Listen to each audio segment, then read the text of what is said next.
a été communiqué cette semaine est déterminant pour le restant de votre vie spirituelle, déterminant pour l'appel de Dieu dans vos vies, ce que Dieu a déclaré. Rien ni personne ne pourra s'y opposer. La main qu'il a déposée sur vous, c'est une main qui demeure permanente dans vos maisons, quelles que soient les circonstances. Surtout, ne cédez jamais à la peur, ne cédez jamais à la panique, ne cédez jamais aux agitations de l'ennemi. Le temps nous a certainement été suffisant pour traiter ce que Dieu voulait que nous puissions traiter, les points sur lesquels le Saint-Esprit voulait que nous puissions nous appesantir. Des délivrances ont véritablement pris place et beaucoup d'autres processus ont été enclenchés. Des choses extraordinaires se sont produites, mais ce n'est que le début d'une longue aventure. Cette aventure se suit par l'autodélivrance, le fait que chacun, ayant reçu l'équipement spirituel, les armures spirituelles, peut se lever pour combattre le bon combat. L'une des choses fondamentales que je ne cesserai de vous rappeler, c'est de veiller à vivre une vie de sanctification, une vie séparée, une vie abandonnée à Dieu. Ne donnez pas la porte et l'accès à l'ennemi dans vos vies. Quelles que soient les portes d'ouverture, ça ne vaut pas la peine. Les plaisirs de ce monde, ça ne vaut pas la peine. Ce que le diable peut offrir à gauche, à droite pour 5 minutes, pour 10 minutes, ça ne vaut pas la peine. Gardez votre cœur plus que toute autre chose. C'est de lui que sortent les sources de la vie. Le Dieu qui habite en vous, c'est le Dieu puissant, c'est le Dieu réel, c'est votre Créateur. Il connaît ce qui est bon pour la vie de chacun d'entre vous. Il connaît ce qui est meilleur. Il connaît vos devoirs. Il connaît ce par quoi vous êtes en train de passer. Et surtout, ne vous laissez jamais décourager par des agitations de l'ennemi. Ne vous laissez jamais décourager.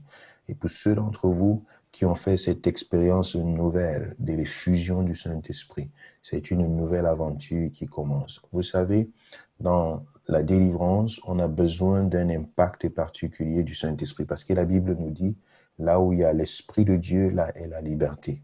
Donc c'est un équipement pour entrer dans cette dimension spirituelle et pouvoir évoluer. Ne vous arrêtez pas. Persévérez, persévérez, persévérez. Vous pouvez tomber, mais relevez-vous.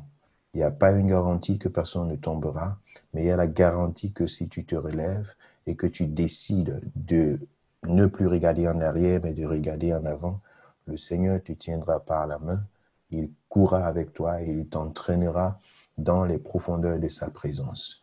Dieu a des grandes choses à faire, non seulement dans vos vies, mais dans la vie de vos familles, de votre entourage. Vous vous rendrez compte que vous deviendrez une bénédiction pour plusieurs.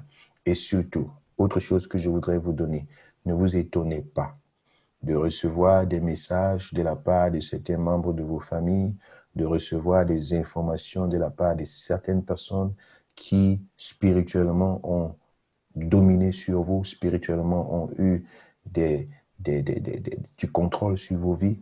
Vous recevrez des messages de leur part. Ils s'interrogeront sur leur incapacité de vous atteindre. Ces messages vous permettront de comprendre qu'il y a un flou qui s'est passé dans le domaine spirituel, qu'il y a une connexion qui a été brisée, qu'il y a un embrouille qui est en train de se manifester. Mais Dieu leur donne la grâce de se repentir. Je ne voudrais pas dire qu'ils vont quitter cette terre sans s'être repentis, mais c'est ça l'option, la seule option que Dieu leur donne, de pouvoir se repentir, de pouvoir se soumettre à la parole de Dieu. Que la grâce de Dieu qui a été présente et manifeste pendant cette semaine, qu'elle demeure dans vos maisons, qu'elle demeure dans vos foyers, qu'elle demeure dans vos entreprises, dans tout ce que vous entreprenez, que cette grâce se repose davantage sur vos vies. Que la puissance du Seigneur, celle-là qui est inégalable, inépuisable, tellement profonde que personne ne peut mesurer sa profondeur, tellement haute, tellement large, que cette puissance accompagne chacun d'entre vous et que surtout, personne ne regarde en arrière, que chacun aille vers l'avant et ensemble, nous vaincrons. Jésus est apparu pour vaincre et détruire la puissance de Satan, les œuvres de Satan. Et c'est dans cette optique que nous nous sommes engagés. et nous irons jusqu'au bout.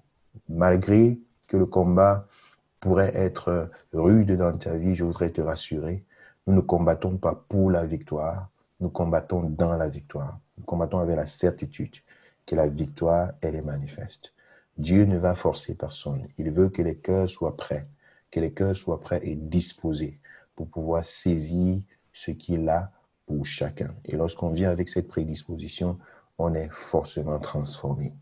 Le temps de cette semaine a été suffisant pour transmettre ce que Dieu voulait que ce soit transmis.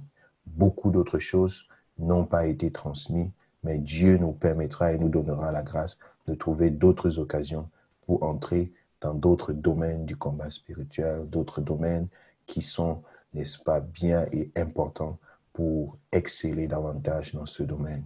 D'ici à là, la grâce de Dieu est sur vous, sa présence vous accompagne et sa bénédiction reste immuable. Au nom de Jésus. Amen.